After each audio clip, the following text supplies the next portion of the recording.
I think you are doing great in the house, sitting and studying, busy with your studies, playing, enjoying, isn't it, children? So, I've already started with the 2 lessons. I've finished already.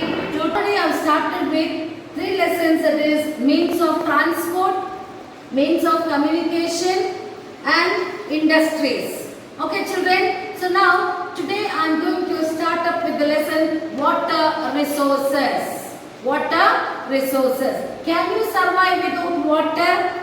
No, you cannot survive without water.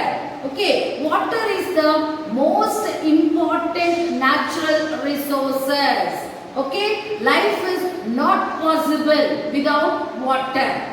Whether it is a plant, animal or human being, whatever it is, you need water for your survival. Isn't it? Suppose if I tell you not to drink water for maybe from 3 to 4 hours, then what you will do? You will suffer due to thirst.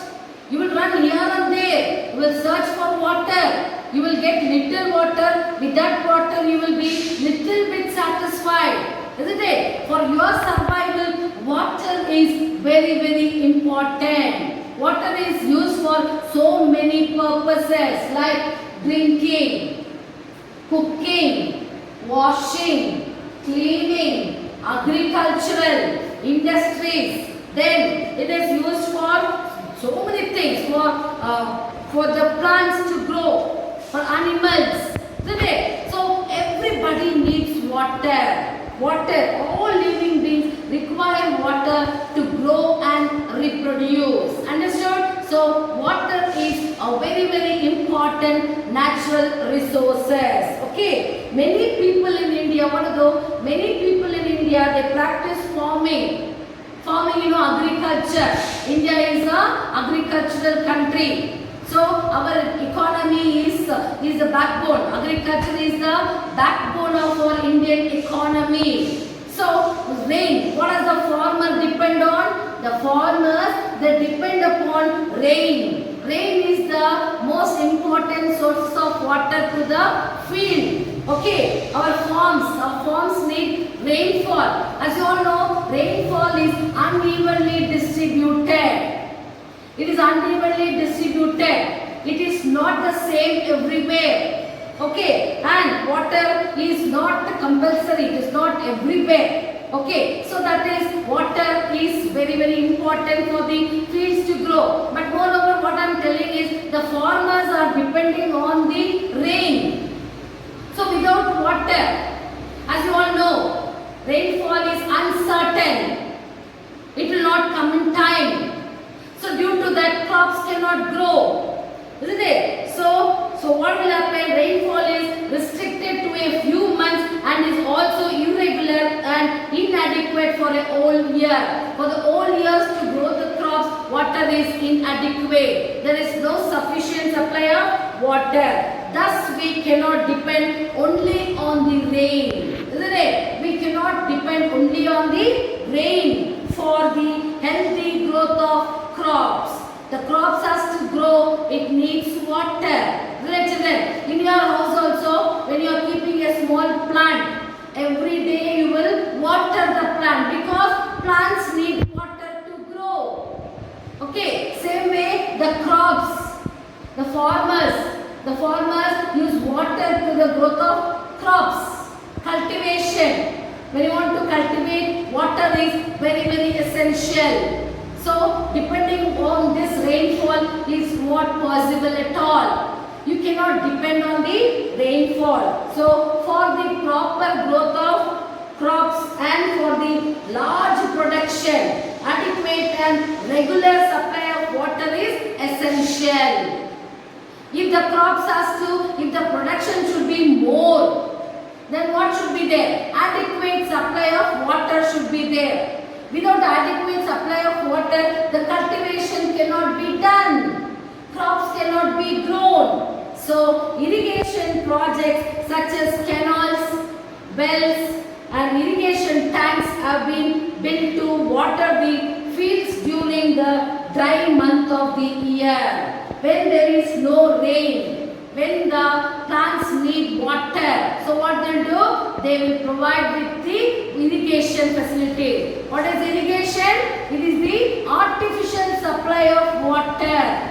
Artificial supply of water to the cultivation land, to the farms. Okay, artificially the water is supplied. Okay, so there are so many types of irrigation. First we'll talk about the canal irrigation. Canal irrigation, it is the most important form of irrigation in India. Canal irrigation, it is the most important irrigation in India, and moreover it is cheaper also.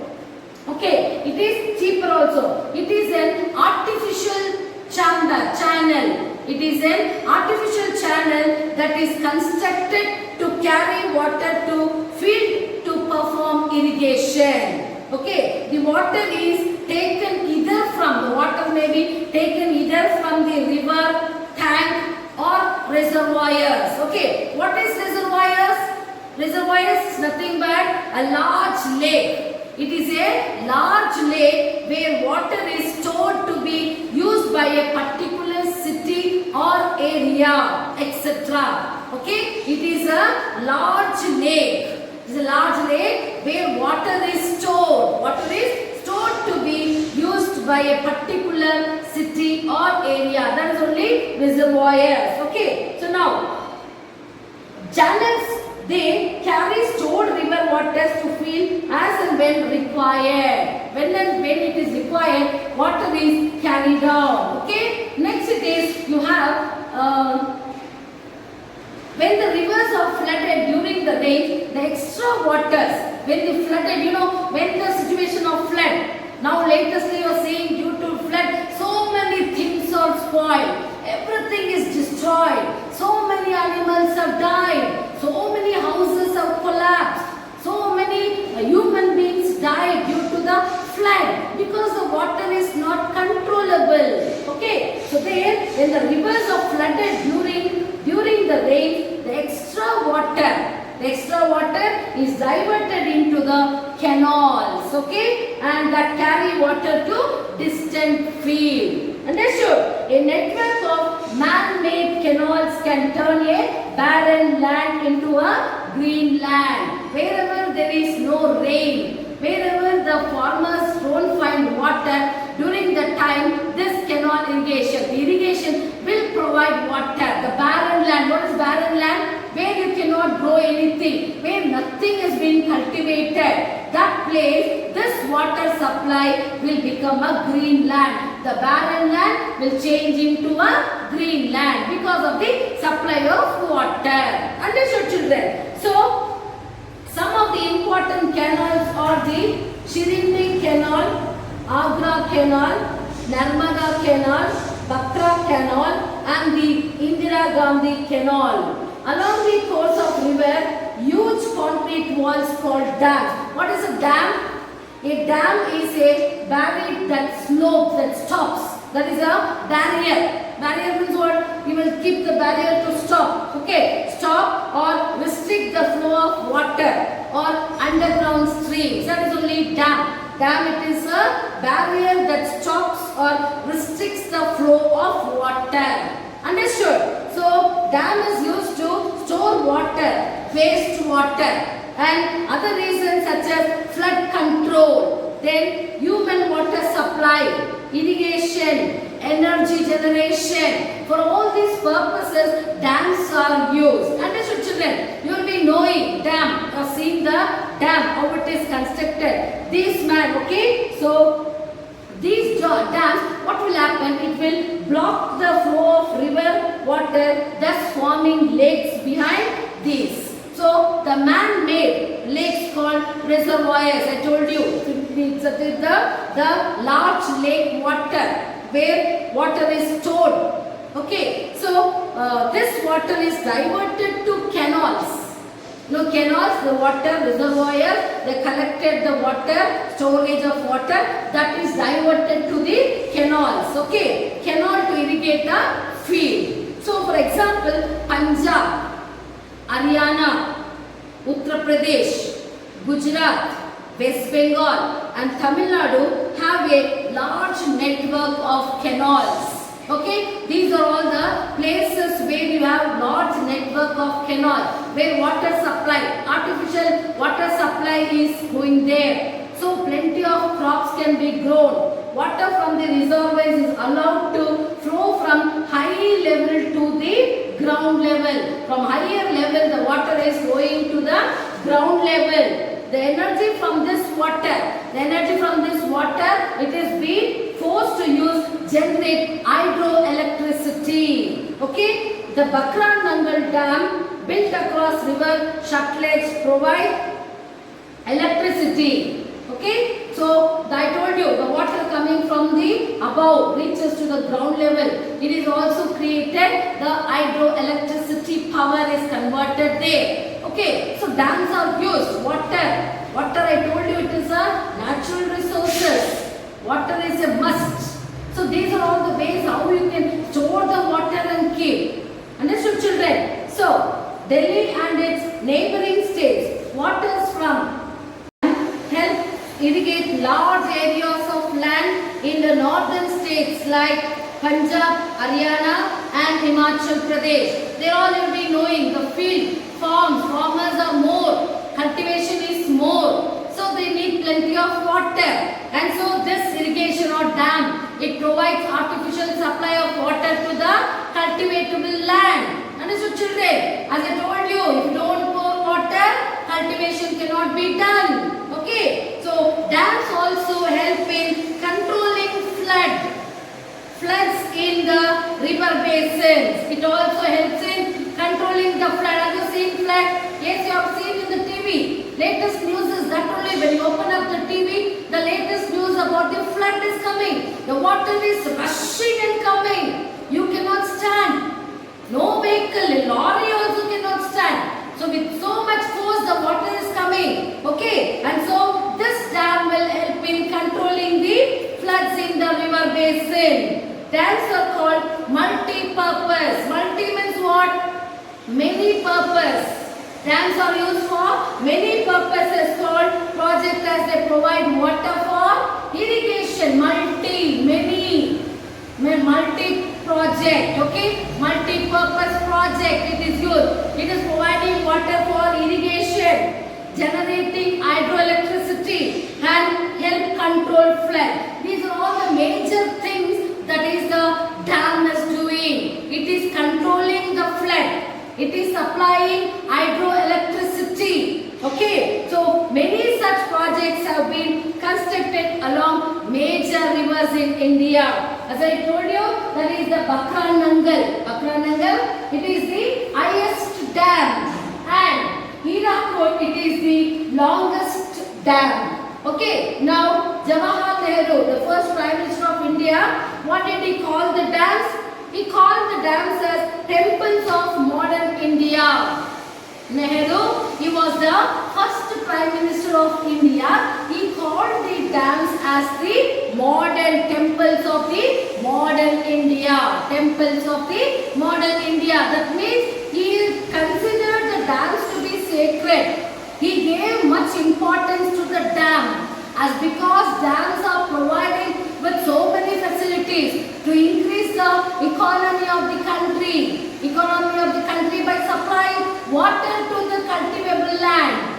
As because I told you in the beginning itself, what rain is uncertain, unevenly distributed, and that is why there is a need of artificial supply of water. Understood, children? Yes, so artificial supply of water to the field farms, that is only called as irrigation. Okay, next it is the Idukki Dam. This Idukki Dam, it is in Kerala. Is Asia's biggest arch dam. Okay, arch dam proudly standing between two mountains. This dam is standing in between two mountains. Understood? That is Idukki Dam. It is in Kerala. Understood? It is standing between two mountains. So Bakra Nangal, it is the highest dam, and Hirakud, it is the longest dam. You should know what is highest and which is the longest. Understood? So next it is about the well irrigation.